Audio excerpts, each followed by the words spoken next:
Bonjour à tous, merci de nous rejoindre aujourd'hui. Le sujet de ce webinaire va être comment l'IA aide à la prévision de la demande et nous allons y répondre notamment en parlant du concept de série temporelle.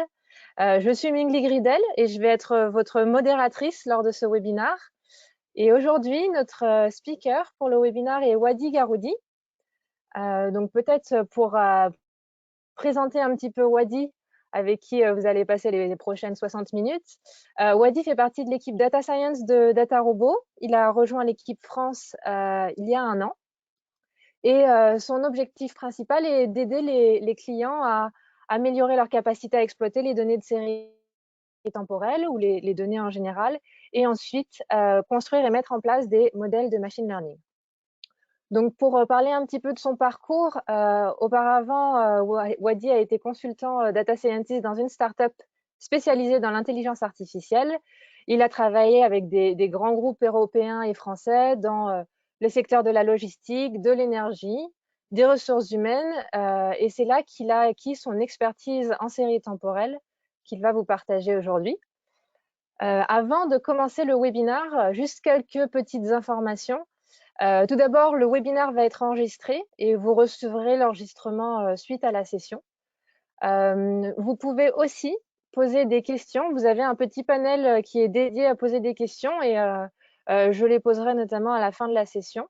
Donc, n'hésitez pas. Et enfin, suite au webinaire, au cours de la prochaine, de la journée prochaine, vous recevrez un petit sondage pour nous dire ce que vous en avez pensé.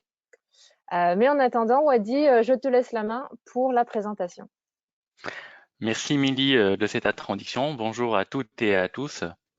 Avant de commencer la présentation d'aujourd'hui, j'aimerais juste simplement vous introduire DataRobot, qui est une plateforme d'intelligence artificielle et d'IA et qui couvre toutes les étapes d'un projet de prédiction, et ce de bout en bout, à savoir depuis la préparation des données et la création de modèles jusqu'à leur déploiement et monitoring dans le temps. La société DataRobot a été fondée en 2012 par des data scientists et aujourd'hui, nous sommes plus de 1200 personnes réparties sur tous les continents dont la France, avec un expertise de plus de 600 scientists, data scientists et engineers, et avec un investissement qui s'élève aujourd'hui à plus de 700 millions de dollars. Lors de ce webinaire, on va voir ensemble comment DataRobot automatise la création de modèles de prévision et ce que nous appelons dans le jargon des modèles de série temporelle et qui permettent de prédire la demande future, c'est-à-dire dans les 7 prochains jours, le mois suivant ou les prochains mois. Nous allons discuter ensemble en quoi cela peut générer de la valeur pour une entreprise ou une organisation et surtout en fait quels sont les principaux défis et challenges auxquels les entreprises peuvent être confrontées et comment DataRobot peut vous aider à les surmonter. Nous tâcherons à la fin aussi de répondre à vos questions en vous proposant des solutions ou des solutions possibles. Mais commençons tout d'abord par savoir comment en fait la modélisation par série temporelle peut aider la prévision de la demande. Simplement, en fait, la prévision de la demande, c'est une estimation future sur une période définie de comment se comporterait cette demande. Et cela, bien évidemment, à l'aide des données historiques, mais aussi des informations relatives aux événements à venir. Le principe il reste très simple. Les événements futurs ressemblent fortement aux événements du passé. Et, euh, et c'est pour cela d'ailleurs qu'en général, on parle de modèle de série temporelle. Il peut s'agir, suivant le contexte organisationnel et métier, de prévoir les ventes dans les prochains jours, prévoir les dépenses, ou dans un contexte logistique, de prévoir les inventaires et les stocks, ou le nombre de livraisons à réaliser dans un réseau de distribution. Ou ça peut être dans un contexte plutôt organisationnel, de savoir quel serait le nombre de passagers, par exemple pour les gestionnaires des transports en commun, et ce, par chaque station ou chaque arrêt de bus. Ainsi, à travers tous ces exemples, on se rend compte en fait que la prévision de la demande est au cœur de tous les métiers d'une organisation. Et en fait, il est évident qu'une bonne prévision va fournir à la personne et aux décideurs de prendre une décision beaucoup plus éclairée, à la fois sur les stratégies de croissance ou d'évolution quand il s'agira d'une prévision à long terme. On parlera d'investissement, d'élargissement de magasins ou de plateformes logistiques. Mais aussi pour tout ce qui est prévision à court terme, quand il s'agira d'anticiper la demande ou d'anticiper le dimensionnement d'une équipe de service ou une équipe opérationnelle, quant à elle, qui aura besoin d'avoir des prévisions au jour le jour pour un peu dimensionner et planifier leur journée. En fait, sans ces prévisions, en fait, les entreprises ou les organisations risquent de prendre de moins bonnes décisions concernant leurs produits ou concernant leurs opérations, ce qui peut avoir un effet non désiré sur les coûts opérationnels, la satisfaction client ou voire la gestion d'approvisionnement. Et en particulier quand il s'agit de périodes très spécifiques, comme par exemple les périodes de fin d'année ou les périodes, par exemple, au début du Covid ou la période de Covid que nous vivons actuellement. Euh, Avec tous ces cas d'usage qui se trouvent certainement partout, on se rend compte qu'il y a vraiment, vraiment beaucoup de possibilités, voire dans certains cas, penser à prédire tout ce qui est mesurable et varie dans le temps. Euh, c'est pour cela en fait qu'il faut savoir surtout comment sélectionner et mettre des priorités sur chaque cas d'usage. Et cela en fait en particulier passe par l'identification des leviers et des coûts relatifs à l'élaboration du telle ou telle prédiction. En machine learning et sur les cas d'usage de prévision, il s'agit de poser un certain nombre de questions et de vérifier un certain nombre de points et de trouver des réponses qui s'alignent bien évidemment avec l'objectif métier et aussi avec la capacité organisationnelle et opérationnelle que peut prendre l'organisation, tout en gardant bien évidemment à l'œil le coût nécessaire pour la production ou la mise en production de chaque prévision. Euh, Plusieurs questions peuvent se poser pour pouvoir établir ces points et cocher ces points. Et par la suite, je vous propose un certain nombre de questions principales par lesquelles il faudra passer avant d'entamer tout projet de prévision. Ces deux questions principales, c'est la première, c'est l'objectif métier. Et surtout, en fait, le deuxième, c'est quels sont les leviers actionnables selon les prévisions. Ces questions sont les premiers points vraiment à vérifier avant. Et surtout, en fait, l'identification des leviers actionnables grâce aux prévisions permet en fait de,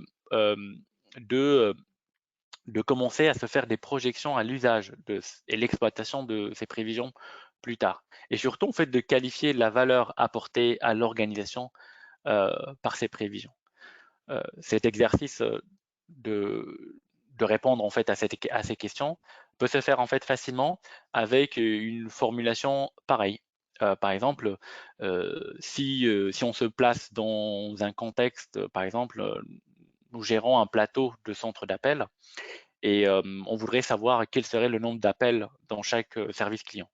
Donc simplement en fait en remplissant en fait cette structure ou cette question, si je connais par exemple en avance le nombre d'appels dans chaque service client, alors je pourrais prendre une meilleure décision concernant la répartition et le dimensionnement de mes équipes, des opérateurs. Et en effet, en fait, un client satisfait, c'est un client qui risque de ne plus souscrire à un service. Et du coup, en fait, euh, ne plus être ne plus faire partie des clients. Il est évident en fait qu'il y a encore des éléments à vérifier, mais vous allez voir une fois en fait que ces trois points, déjà l'objectif et les leviers, et puis après aussi un peu de valeur qu'on va tirer de ces prévisions, tout le reste se décline assez facilement. Un autre point aussi important, et enfin on l'a vu, mais c'est les contraintes relatives au levier métier et surtout en fait les éléments relatifs en fait à tout ce qui est opérationnel aujourd'hui. C'est-à-dire, il y a certainement des prévisions qui sont réalisées aujourd'hui avec d'autres moyens qui sont peut-être différents de ceux du machine learning. Mais, euh, mais en fait, c'est que parmi ces éléments, il faut couvrir et évaluer en fait les, euh, les éléments qui pourront avoir un impact euh, sur les opérations métiers. Par exemple, des contraintes qui peuvent être reliées à la prévision et typiquement la question est-ce que nous avons ou est-ce qu'il y a des séries ou des séries qu'on voudrait prévoir que nous voulons surtout pas surestimer ou sous-estimer. Typiquement, dans un centre d'appel, nous veillerons à ne pas sous-estimer le nombre d'appels pour ne pas dégrader l'expérience client. Et, euh, et inversement, on pourrait avoir par exemple un cas où on est en train de prédire les besoins en termes de ressources, par exemple en matière première, et il serait évident de ne pas surestimer pour éviter le gaspillage. Euh, euh, un troisième point, c'est en fait la granularité en fait de mes prévisions. Est-ce que en fait les équipes opérationnelles ou les leviers opérationnels auront besoin de faire des prévisions, par exemple, si on parle de vente, de prédire les ventes par article ou par groupe de produits, ou inversement par un magasin, ou plutôt par ville ou par pays. Et suivant en fait les leviers actionnables par les équipes métiers, ben, en fait on pourrait déterminer le niveau de granularité auquel ces prévisions peuvent être réalisées. Le niveau de granularité peut aussi inclure l'aspect temporel. Est-ce que je voudrais prédire le mois prochain ou la semaine prochaine, ou plutôt je voudrais prédire et réaliser des prévisions le jour le jour.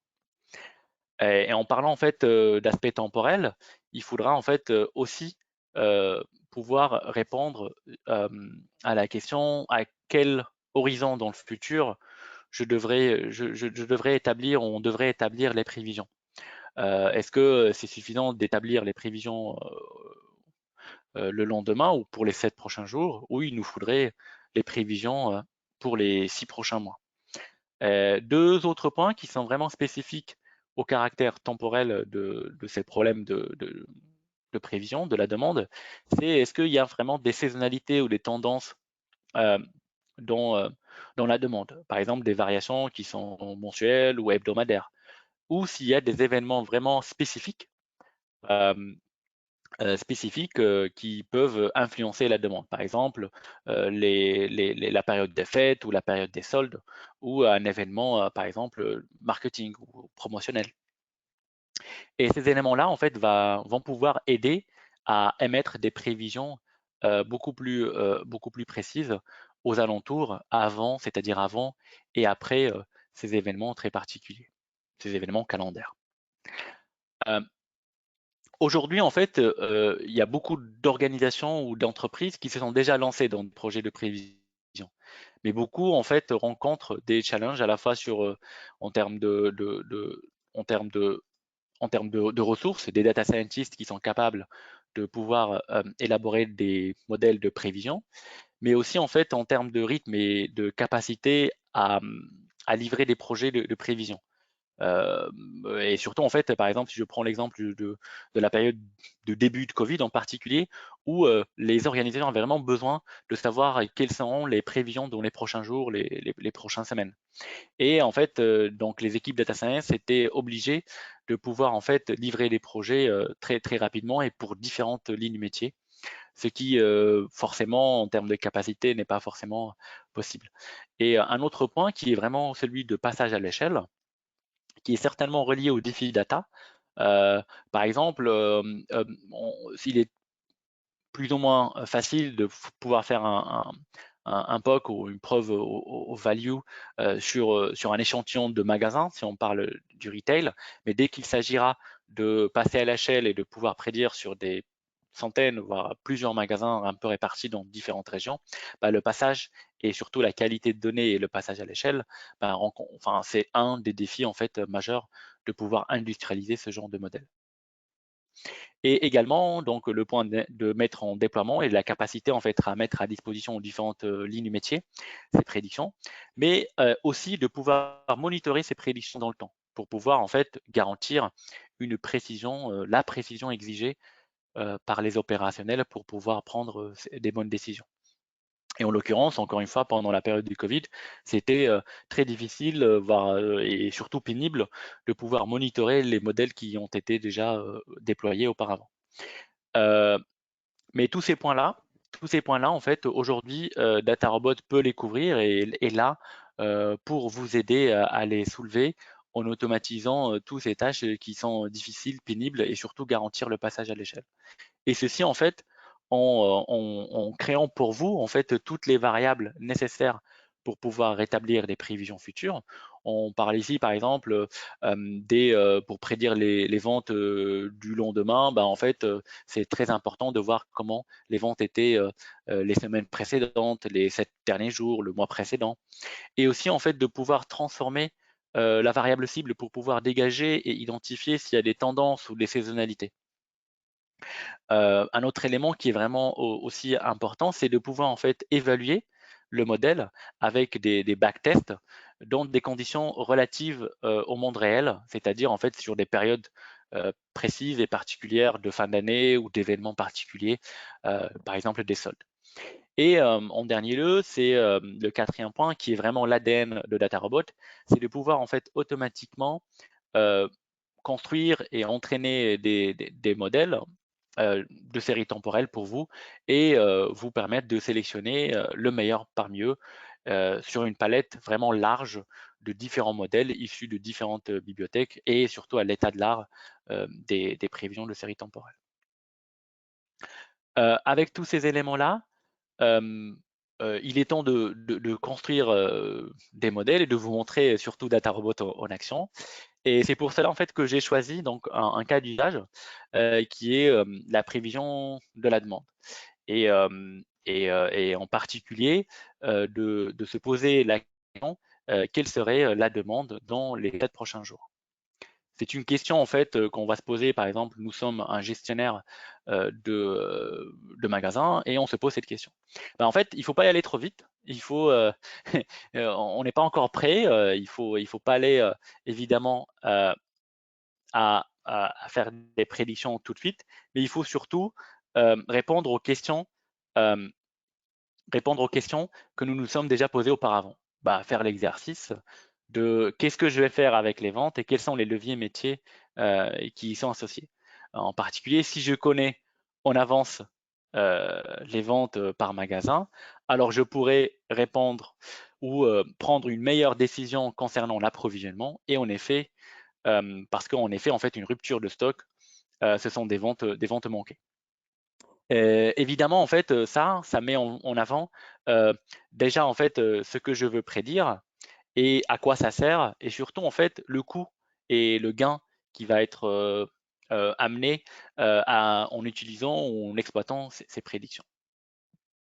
Une fois en fait que c'est clair, il faudra compléter avec les autres éléments qui sont en fait les données et les éléments, les facteurs qui sont à la fois utilisés par les équipes qui gèrent aujourd'hui l'approvisionnement, mais aussi qui sont reliés en fait à ce qu'on veut prédire.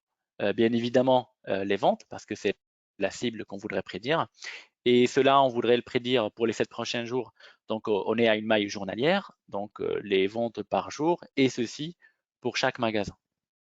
Ensuite, à côté, euh, on prendra également, bien évidemment, tout ce qui est relatif au magasin, à savoir la superficie du magasin et aux éléments, par exemple, qui sont relatifs au retour et au pourcentage de produits retournés pour chaque jour. Et également le nombre de clients un jour donné et le pourcentage de produits qui sont été en promotion ce jour-là. C'est-à-dire quel est le nombre de produits qui étaient en pourcentage dans tout mon magasin. Également, les événements calendaires qui peuvent influencer mes ventes, en l'occurrence les périodes de fin d'année, le Black Friday, les vacances scolaires et un événement style par exemple le Tour de France qui passe par la ville où il y a mon magasin. Et les éléments qui sont économiques, et qui sont généralement utilisés dans ce genre de cas par les prévisionnistes de manière classique, à savoir tout ce qui est relatif au PIB, tout ce qui est relatif à l'indice de prix de consommation ou aux variations du nombre ou du taux de chômage. Une fois en fait tous ces données-là sont identifiées, on remarque en fait qu'il y en a deux groupes. Un groupe qui est connu à l'avance, évidemment les magasins, la superficie des magasins et aussi les événements calendaires pour lesquels en fait on peut renseigner ces valeurs en avance puisqu'en fait on sait que ces éléments-là, quand est-ce qu'ils vont arriver, quand il s'agira des dates et de quel magasin on parle et surtout en fait si il y a des changements qui sont relatifs à l'agrandissement, à l'élargissement pardon, d'un magasin en particulier. Une fois en fait tout ça spécifié, la collecte, on passera à la collecte des données. Et du coup, pour ce use case, pour ce cas d'usage, on a pour chaque magasin, pour chaque ville, par une date donnée, les ventes ainsi que les différentes caractéristiques qui sont relatives au magasin ce jour-là. Et évidemment, les indicateurs statistiques, les indicateurs économiques relatifs à l'emplacement du magasin, dans sa région si on l'a par région et partout dans le pays si on a. Et vous remarquez en fait qu'il y a pas mal d'éléments vides et on va voir comment DataRobot va pouvoir gérer cela. Et une fois que DataRobot ou une fois que nous avons établi le modèle de prédiction, on se posera la question, par exemple ici pour le magasin de Grenoble, quelles seraient les ventes pour le 15, le 16 jusqu'au 21 juin à partir de la date, la toute dernière date que nous avons dans les données.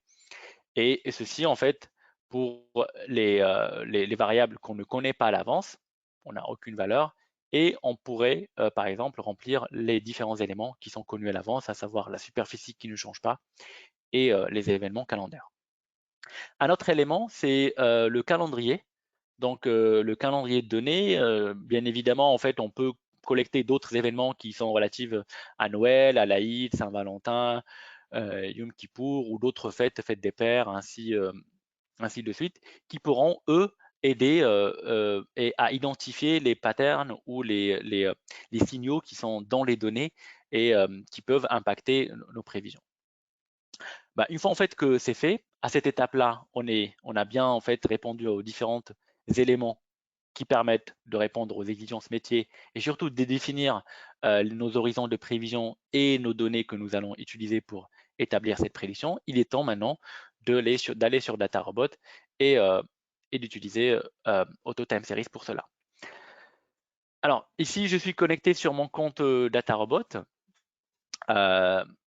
Et je peux en fait donner ces données-là qu'on vient de collecter à DataRobot de différentes manières, en l'occurrence 5.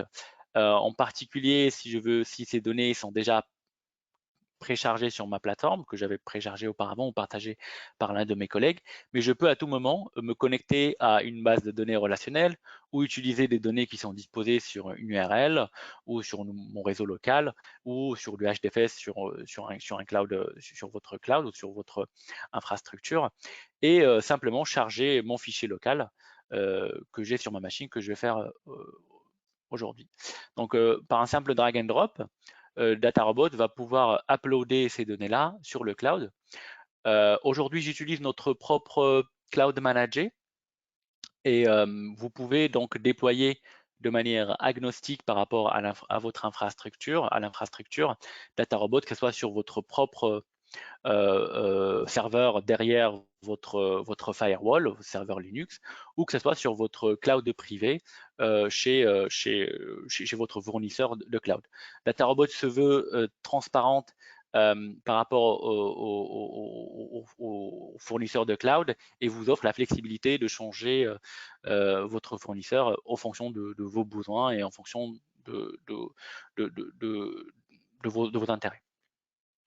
Tout en gardant la possibilité de switcher à tout moment. Une fois en fait que les données sont chargées, j'ai directement un aperçu de l'ensemble des données contenues dans le fichier. En l'occurrence, j'ai les magasins, j'en ai 10, j'ai la date et je la vois que DataRobot a déjà découpé la date en plusieurs éléments saisonniers. J'ai par exemple le jour de la semaine, les mois et le jour du mois. Je peux à tout moment visualiser et avoir une vision du contenu de chaque variable avec un histogramme, mais aussi des statistiques relatives à la moyenne, à la médiane et les valeurs min et max pour vérifier si vraiment j'ai les données pour lesquelles je voudrais prédire.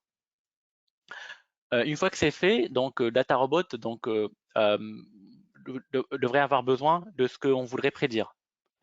Et dans notre cas, on voudrait prédire les ventes.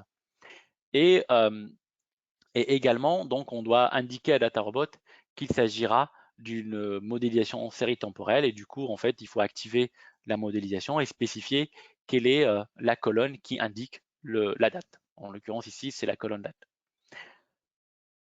Ensuite, donc, DataRobot va calculer pour nous et nous donner une visualisation de la variation de nos ventes et ceci par jour pour vérifier également un autre check sur comment ces variations changent dans le temps.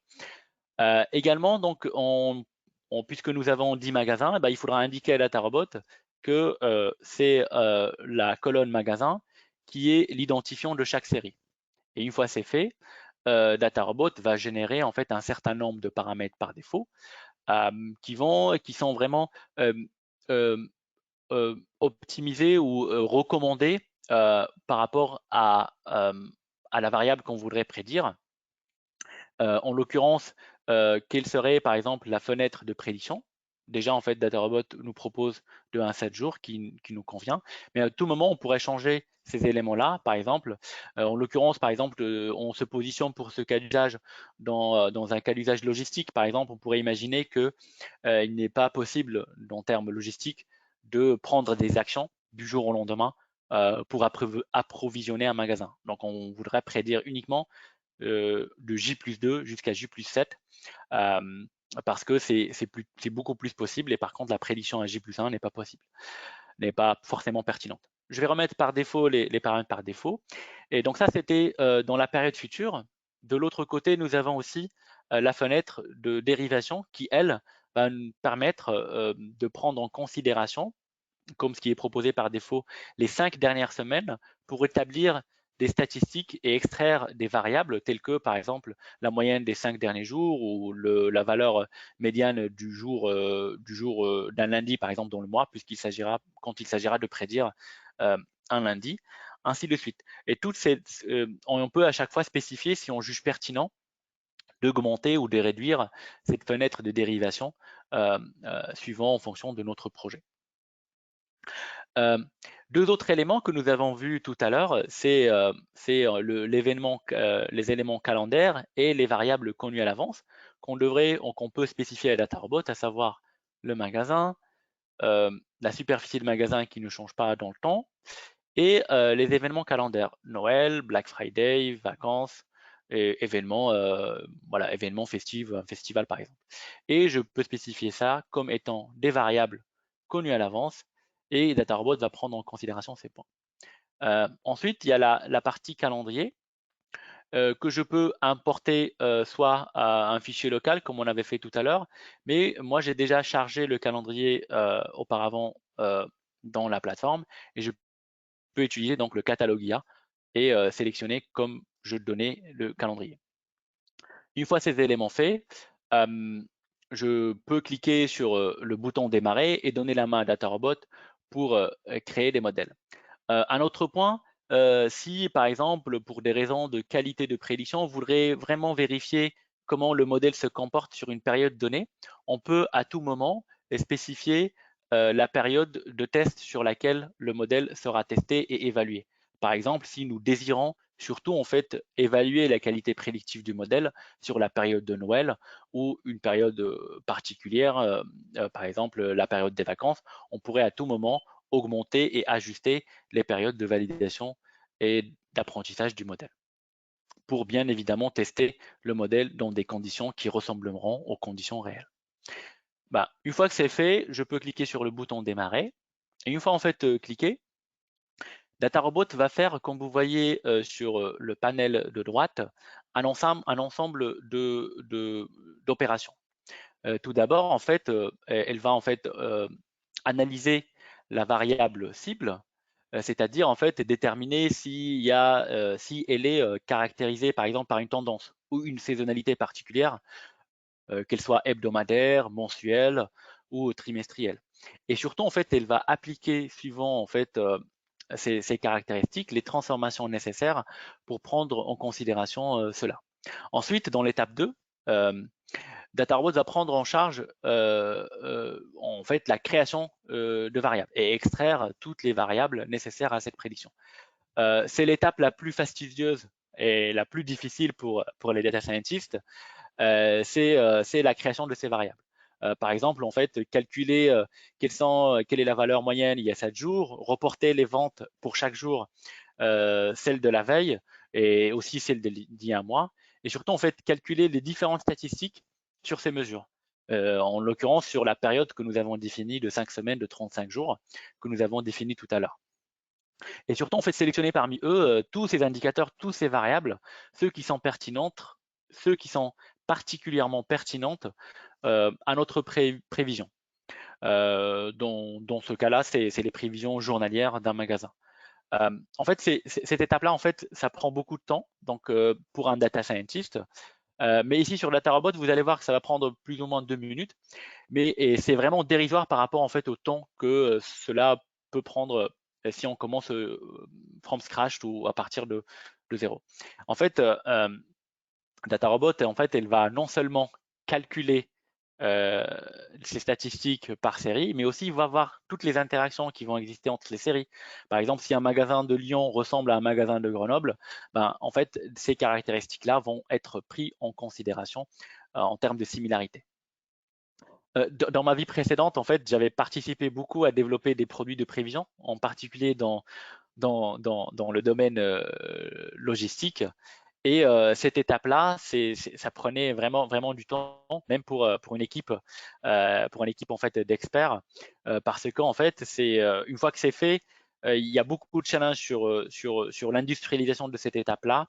Et quand la première fois en fait j'ai vu ça sur DataRobot, j'avais vraiment les larmes aux yeux parce que je me suis dit, ben tiens, en fait toute cette étape-là est totalement automatisée. Et en fait, ça permet non seulement en fait de réduire le temps de développement des modèles, mais aussi permet d'éviter des problèmes de fuite de données, par exemple, ou de commettre des erreurs une fois que c'est fait. Et c'est potentiellement réplicable sur d'autres sujets. Là, en fait, ça avance. Donc déjà, DataRobot a créé 80 et continue de créer 120. Et vous voyez, en fait, une fois que les valeurs sont ajoutées, en fait, elles sont ajoutées dans la liste de nos variables. Là, à partir de nos variables de départ, DataRobot a déjà créé 190 nouvelles variables. Ces nouvelles variables, par exemple, là, on voit que c'est la variation sur les 7 derniers jours du nombre de clients. Par exemple, ça, c'est les ventes, c'est encore la standard deviation ou l'écart type des ventes sur les 7 derniers jours. Ici, on a la moyenne et aussi on a quelques éléments qui sont vraiment relatifs aux éléments calendaires et beaucoup de combinaisons de ces variables sur l'ensemble des données. Une fois que c'est fait, DataRobot va enchaîner d'autres types de transformations et va en fait sélectionner les variables qui sont les plus pertinentes et surtout en fait nous dire quelles sont les plus intéressantes à notre use case. On peut à tout moment donc évidemment voir la distribution, à quoi ressemblent ces variables-là et identifier donc quelles sont les caractéristiques et surtout de croiser ces informations-là avec les équipes métiers et surtout d'analyser avec eux quels seraient en fait les impacts par exemple de chacune de ces variables.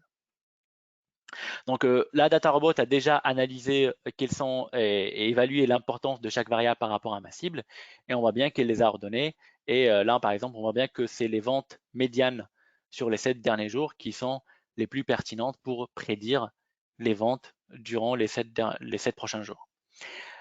La dernière étape, qui est l'étape 8, qui est en fait la génération de blueprint, ce qu'on appelle des modèles dans DataRobot, et qu'on va apparaître là sur le panel de droite, et qui sont déjà en fait deux modèles qui sont en train de s'entraîner. En l'occurrence, on voit ici deux modèles Python, mais aussi on a 21 qui sont en attente. et qui sont des modèles Python. Donc, c'est des modèles Python open source. On a des modèles XGBoost, des modèles propriétaires avec le logo DataRobot et des modèles, par exemple, à LightGBM, celui de Microsoft. En fait, il y en a une panoplie de modèles et tous sur une même plateforme. Vous imaginez en fait le temps nécessaire et les environnements à pouvoir gérer pour chacun de ces environnements et chacun de ces algorithmes. Bah, tout ça, DataRobot le fait pour vous et permet en fait de tester un panel ou tous les modèles en fait qui sont disponibles sur la plateforme en open source et les comparer et les entraîner pour vous sur une même plateforme. Là, j'en ai deux qui sont en train de s'entraîner. Je vais pouvoir en fait augmenter le nombre de modèles entraînés en parallèle en augmentant le nombre de workers. Dans un contexte cloud, un worker correspondrait à une instance. Et dans un contexte, par exemple, serveur, par exemple, on pourrait considérer ça aussi également comme étant le nombre de CPU qui sont mis à disposition pour pouvoir entraîner un nombre de modèles en parallèle. Donc là, j'en ai 20 qui tournent en parallèle et un qui reste en file d'attente. Et une fois en fait que ces modèles sont entraînés, ils vont s'ajouter, comme vous voyez ici, sur la liste des modèles. Et en fait, ils vont s'ajouter dans le leaderboard. Et sur ce leaderboard-là, en fait, DataRobot va pouvoir évaluer et nous mettre en fait les modèles un par un et nous mettre toujours le meilleur modèle sur le top de leaderboard. Ça sera le modèle le plus performant sur la métrique d'évaluation. Là, en l'occurrence, ici, il y a la RMSE qui est proposée par DataRobot, mais on peut changer différentes métriques si on le désire pour comparer les modèles. En l'occurrence, moi, je préfère la métrique MAS parce qu'elle permet de comparer la qualité prédictive du modèle par rapport à un baseline qui serait par exemple de répéter les ventes de la semaine précédente ou les ventes récemment dans le passé. Et vous voyez en fait à chaque fois que le DataRobot entraîne un nouveau modèle, il est ajouté au leaderboard. En l'occurrence ici, pour le moment, le modèle le plus performant ou le meilleur modèle nous permet donc d'améliorer les prédictions par rapport au baseline de plus de 40% par rapport au baseline. Et en cliquant sur le modèle lui-même, on a en fait tout ce qu'on appelle la blueprint, toutes les étapes nécessaires à partir des données jusqu'aux prédictions, qui incluent la transformation des variables, mais aussi le modèle de machine learning utilisé. Et je peux cliquer sur toutes ces boxes, pardon, et avoir la documentation relative à ce modèle-là, à la fois pour savoir de quoi il s'agit, quels sont les paramètres de ce modèle-là, et d'avoir aussi des liens externes vers le code source et aussi d'avoir les références bibliographiques relatives à ce modèle. Donc en fait, toute la transparence est garantie pour qu'un data scientist puisse comparer et peut-être développer le même modèle s'il le désire à l'extérieur de DataRobot. Une fois en fait le modèle sélectionné, donc on peut le décrire, mais aussi on peut l'évaluer. Ici, nous avons une évaluation globale. Nous entraînons 10 séries, donc nous avons une évaluation globale sur l'ensemble des séries et sur également les 7 jours. Mais on peut avoir une évaluation par série et pour le backtest que nous avons défini.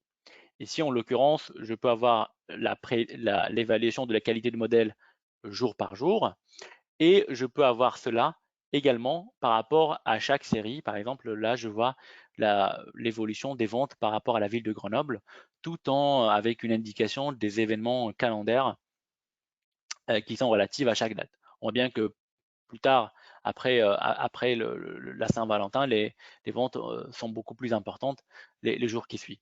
Je peux également choisir de voir les prévisions à J+2 ou à J+7, ainsi de suite. Vous remarquez à cette étape-là, les prévisions ne sont pas forcément bonnes, mais DataRobot continue d'apprendre des modèles ou d'entraîner des modèles qui s'ajouteront au fur et à mesure à la liste des prédictions. Donc, on a encore 4 qui vont essayer d'améliorer la précision du modèle par rapport à l'ensemble des séries. DataRobot, ce qu'elle fait en fait sur l'ensemble des modèles, à chaque étape, elle va pouvoir les entraîner dans une sorte de tournoi dans lesquels seuls les meilleurs modèles vont être qualifiés pour être entraînés sur une période de données beaucoup plus large pour pouvoir réduire et optimiser les ressources de calcul et aussi le temps nécessaire de calcul tout en élargissant le panel de modèles traités. On va laisser DataRobot continuer ses calculs et je vais vous inviter de passer sur le même projet que j'ai déjà pré-entraîné auparavant pour cette démo. Donc, vous voyez, en fait, maintenant, avant, on avait une vingtaine de modèles. Maintenant, il y en a 42 qui ont été entraînés. Et DataRobot ordonne également les modèles de manière à ce que nous permettent de voir le meilleur modèle sur le top de leaderboard et déjà, en fait, préparé et mis des tags pour le modèle recommandé à être déployé. En l'occurrence, ce modèle-là, c'est qui semble être le meilleur modèle. On voit bien en fait que sa blueprint est beaucoup plus complexe que ceux qu'on avait vus précédemment dans l'étape précédente. Et on peut évaluer également sa qualité prédictive et voir comment il se comporte par rapport en fait à une ville particulière. On voit bien en fait que pendant la période pendant la période de Saint-Valentin, les prévisions sont encore meilleures. On peut voir cela sur l'ensemble des backtests et sur l'ensemble des séries. On peut également avoir l'information détaillée série par série et par exemple comparer quelle est la série pour laquelle le modèle est beaucoup plus pertinent et quelle est la série pour laquelle le modèle trouve des difficultés à prédire et prendre des actions en mesure, des actions itératives pour ajouter soit des nouvelles variables ou comprendre les éléments calendaires qui peuvent être liés à chaque magasin dans notre cas. Une fois en fait la qualité du modèle établie, c'est généralement pas suffisant pour évaluer le modèle. Mais surtout en fait, il faut comprendre quelles sont les variables et les indicateurs plutôt métiers et surtout expliquer au métier quels sont les facteurs qui ont été utilisés par le modèle. Et sur l'onglet comprendre, on peut prendre et évaluer et savoir quels sont les indicateurs qui ont été utilisés par le modèle. En l'occurrence, on voit ici sur ce graphe-là que la variable vente, c'est la variable la plus importante pour le modèle. Et en fait, derrière la variable vente, il y en a 69 variables qui ont été créées par DataRobot, ainsi que le nombre de clients. On voit bien que les vacances est aussi un élément important et la date avec les différentes décompositions saisonnières relatives à la date. On peut avoir, si on le désire, une vue détaillée sur la statistique relative à chaque variable qui est utilisée par le modèle. En l'occurrence, plus la variable est importante, elle est sur le top de ce ranking. Moins elle est importante, elle est plutôt sur le bas. Ces informations-là sont vraiment très pertinentes pour les équipes métiers, à la fois pour les réconforter sur la logique derrière les prévisions réalisées par le modèle, mais aussi de pouvoir en fait comprendre comment utiliser ou adapter les leviers métiers qui sont à disposition. Une fois en fait le modèle sélectionné, on voudrait bien évidemment faire les prévisions. On pourrait donc faire cela de différentes manières. En l'occurrence, directement sur la plateforme, en téléchargeant notre jeu de données de prévision, par exemple le magasin de Grenoble que je voudrais prédire. Et une fois en fait les prévisions calculées, je peux avoir directement sur la plateforme l'aperçu des prévisions. En l'occurrence, ici, les prévisions sur le 15, le 16, ainsi de suite. Je peux avoir aussi un intervalle dans lequel en fait les prévisions peuvent tomber. Je peux également changer cet intervalle-là pour prendre en considération quel serait l'intervalle de prédiction estimé. Je peux faire ça pour chaque magasin, pour chaque identifiant de série, pour notre cas d'usage, mais je peux le faire aussi par rapport à l'ensemble des séries et évaluer très rapidement les prévisions pour chaque magasin. Et à tout moment, je peux bien évidemment télécharger localement les prévisions. C'est généralement le moyen le plus rapide pour évaluer la qualité prédictive de modèle et faire des prévisions, par exemple, si il s'agit de prévisions ponctuelles chaque mois ou chaque trimestre à réaliser. Toutefois, si on veut réaliser des prévisions et surtout les déployer à différentes échelles et de l'entreprise et réaliser des prévisions par exemple journalières ou jour le jour, il y a toujours la possibilité de déployer les prévisions à travers une API qui sera utilisée par les applications métiers auprès de votre organisation et qui pourront consommer les prévisions de ce modèle de DataRobot. Un autre point en fait que j'ai peut-être pas mentionné, tout ce que j'ai réalisé depuis le début de la démo sur la plateforme DataRobot est accessible également via une API qui permet donc aux différents systèmes d'interagir avec la plateforme. Une fois en fait pour déployer le modèle de DataRobot directement sur la plateforme DataRobot, il suffit en fait de suivre un certain nombre d'étapes pour lesquelles je vous invite à suivre notre webinar qui est disponible sur notre chaîne YouTube de DataRobot MLOps qui vous indique les différentes étapes nécessaires pour déployer et consommer les prévisions d'un modèle déployable sur la plateforme de DataRobot. À cette étape-là, j'arrive à la fin de ma présentation dans laquelle en fait on a discuté de l'ensemble des étapes de l'ensemble des étapes de prévision de séries temporelles et surtout en fait pour le use case de la prévision de la demande. Et nous avons également discuté les différents challenges et les différents points clés pour pouvoir sélectionner et prioriser les modèles ou les use cases de prévision. Et surtout, on a vu ensemble comment DataRobot peut vous aider votre organisation à prédire, à faire des prévisions de la demande sur différentes lignes métiers.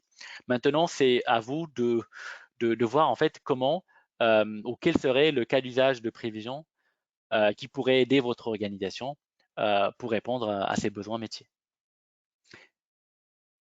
Et surtout, n'hésitez pas à nous poser des questions auxquelles nous tâcherons de répondre aujourd'hui. Merci beaucoup, Wadi, pour la présentation et la démo. J'ai reçu plusieurs questions. Je vais au moins en prendre 3 parmi elles. On en a un peu plus. Alors, la première, c'est en termes de séries, est-ce qu'il y a un nombre de séries maximum que DataRobot utilise? Oui, DataRobot peut prendre jusqu'à 1 million de séries. Dans l'exemple que j'ai fait 10 séries, mais supposons que j'ai 1 million de magasins, bah, je pourrais prédire les 1 million de magasins également sur la plateforme DataRobot. 1 million de magasins, c'est vraiment ambitieux, mais c'est le cas, par exemple, si on voudrait changer de granularité et on peut passer vraiment à 1 million de séries. Par exemple, si on voudrait prédire les ventes par rapport à chaque produit qui se trouve dans chaque magasin. Merci. Une autre question qui se porte plus sur la gestion des valeurs manquantes. Lorsqu'on Mhm. a des colonnes avec des valeurs manquantes, comment DataRobot gère ce problème de qualité de la donnée? Oui, effectivement, c'est un problème majeur et qui peut être vraiment très difficile à gérer dans le cas de prévision de séries temporelles. Mais DataRobot est là pour gérer ce point. Et cela, en fait, de différentes stratégies, soit en fait en mettant des valeurs par défaut, par exemple, qui seraient les moyennes des ventes pendant le même jour ou la même saisonnalité, et cela de manière dynamique. À la fois, en fait, DataRobot va vous permettre de tester plusieurs stratégies de traitement de ces valeurs manquantes, soit à travers des stratégies classiques comme celle que je viens de citer, soit en fait en s'appuyant sur les cross-corrélations entre les séries. En l'occurrence, par exemple ici, si nous avons des ventes d'un magasin qui manque, par exemple sur le magasin de Grenoble, DataRobot aurait détecté potentiellement des synergies ou des cross-corrélations entre le magasin de Grenoble et celui, par exemple, de Lyon, et, et prendra en considération la valeur la plus adéquate en prenant en compte cette cross-corrélation. Très bien. Et encore une autre question, comment DataRobot gère le problème de cold start? Donc si je comprends bien la question, c'est, par exemple, si on a des séries avec peu d'historique ou je suppose même des nouvelles séries, par exemple, de nouveaux magasins, heu, comment c'est géré? Oui, effectivement, donc c'est juste pour expliquer le problème du cold start, c'est par exemple si nous désirons, si nous réalisons les prévisions de vente de produits par produit, et par exemple aujourd'hui sur la chaîne de nos magasins, nous ne vendons pas le produit nous allons mettre sur le marché un nouveau produit, un nouveau type de jus d'orange par exemple. Et du coup, en fait, on ne sait pas en avance quelle serait le vente de ce jus d'orange. Et donc, DataRobot va vous permettre de pouvoir gérer ce cas particulier, en partie principalement sur les similarités qui existent entre les différents produits que vous vendez dans vos magasins et ce à l'échelle de différents magasins. Évidemment, les ventes, par exemple, de jus d'orange vont avoir les mêmes saisonnalités des ventes, par exemple, des boissons gazeuses ou d'autres éléments qu'on nous n'avons pas détectés, par exemple, d'un point de vue métier. Et DataRobot, en fait, va générer des modèles génériques qui apprend sur les patterns et pas forcément à partir d'un identifiant de série déterminé. Et vont pouvoir généraliser très précisément pour les nouvelles séries des modèles capables d'estimer ou de simuler les, les ventes de ce nouveau produit. Un autre élément que je pense qu'on a couvert sur ce use case, mais sur lequel je n'avais pas insisté, c'est aussi les variables connues à l'avance et ceux-là qui vont permettre en fait également de traiter les cas et de manière complètement transparente pour les modèles lancés par DataRobot, les cas des nouveaux séries ou de nouveaux produits qui nécessitent un cold start. Très bien. Je prends une nouvelle question. Je pense qu'il y a certaines questions qu'on devra répondre par email parce que il y en a pas mal qui arrivent. Mais donc, déjà une autre question. Jusqu'à quel point je peux prédire dans le futur? Oui, donc oui, évidemment, donc on peut faire on peut prédire jusqu'à 1000 points dans le futur.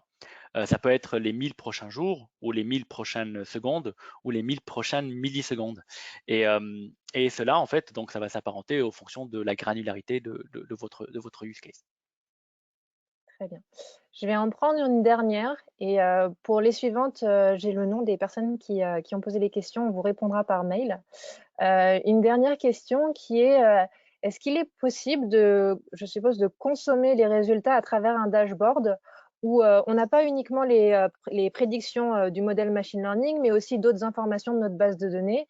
Par exemple, si on a un numéro client qu'on entre, du coup, on a des informations de la base de données, mais aussi les résultats du modèle machine learning. Oui, et effectivement, il est possible donc d'interfacer DataRobot et surtout en fait de consommer les prédictions de DataRobot à travers l'API, ce qui rend évidemment possible de pouvoir avoir les prévisions côte à côte avec d'autres éléments, si on veut construire un dashboard bien dédié aux équipes métiers. Mais il est tout le temps possible de pouvoir faire ça en indiquant à DataRobot quelles sont par exemple les variables ou les indicateurs que tu voudras récupérer avec les prédictions, en l'occurrence l'identifiant d'un magasin ou le nombre de produits ou la superficie d'un magasin si c'est une information importante. Merci Wadi. Juste pour compléter la dernière réponse, donc ce dashboard, il peut être créé par exemple chez d'autres éditeurs de visualisation parce qu'avec cette API de DataRobot, vous pouvez l'interfacer avec par exemple Tableau, Qlik, Power BI, etc. et construire vos dashboards en se basant sur votre base de données ainsi que en vous connectant avec les résultats DataRobot. Donc on ne parle pas d'un dashboard dans DataRobot. On poursuivra la réponse aux questions offline.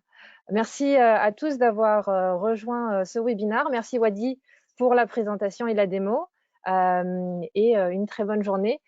Pour rappel, vous allez recevoir un petit sondage dans votre boîte mail aujourd'hui ou demain. Bonne journée.